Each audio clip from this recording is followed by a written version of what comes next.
Good game. Visų pirma, noriu pasveikinti Lietuvos Ryto komandą su puikiomis rungtynėmis. For sure, you can see it clear that they play much more games than us, and they are really running excellent. They have a lot of quality on their team.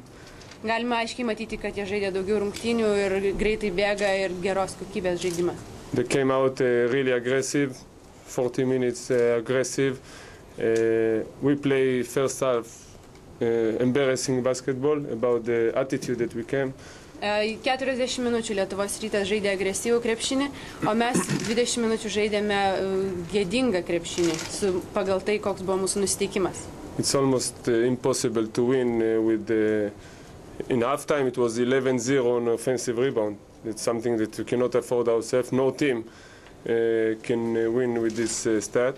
Praktiškai neįmanoma laimėti pagal tai, kad per pertrauką buvo 11-0 pagal puolime atkovotus kamuolius. Jokia komanda negali laimėti, kai toks rezultatas. The end of the game it was 40-17 in rebound. That's only to look about this calm on the stat that show that they deserve to win more than us. They want to win more than us, and I told my players after the game that if we come with the same intensity in the beginning, like we come second half, I don't know why you need to be down 15 points to come like this. Everything would look different. Po rungtynių vien pažiūrėjus į atkovotus kamuolius 40-17 matosi, kas buvo verta šiandien laimėti ir kas labiau norėjo laimėti. Po rungtynių pasakiau savo žaidėjams, kodėl jūs negalėjote pradėti rungtynių taip kaip antrame kėlinyje, kam reikėjo, kad būtų 15-0.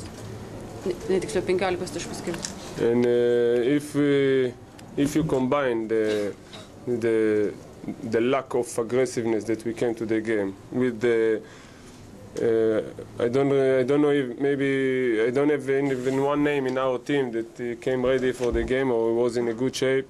We score 15% from three, 57% from the free throw. It's something you cannot win like this. But we have to learn our lessons from this, and it's a very tough place to beat. I'm sure it is going to make a lot of problems to all the team that they play against them. They are a very good team with a lot of quality. We just keep fighting and try for a better continue. Pažiūrėjus, kaip mums trūko agresyvumo ir pagal tai, koks yra tritaškių pataikymo procentas ir dvitaškių pataikymo procentas, laimėti būtų labai sunku ir negaliu išskirti nei vieno savo komandos žaidėjo, bet visoms komandoms bus sunku laimėti čia. Lietuvos Rytas yra stipri komanda, visi turės problemų. Kas turite klausimų, prašau? Ar su tokia sudėtimi Makabis gali ką nors gero nuveikti Eurolygų būtent su ta sudėtimi? Do you believe that this Maccabi team with these players is able to achieve anything in EuroLeague?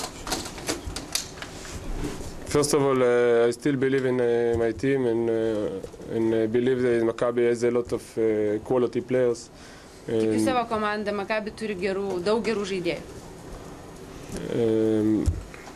In the situation in Europe, there is a lot of good teams with big budget.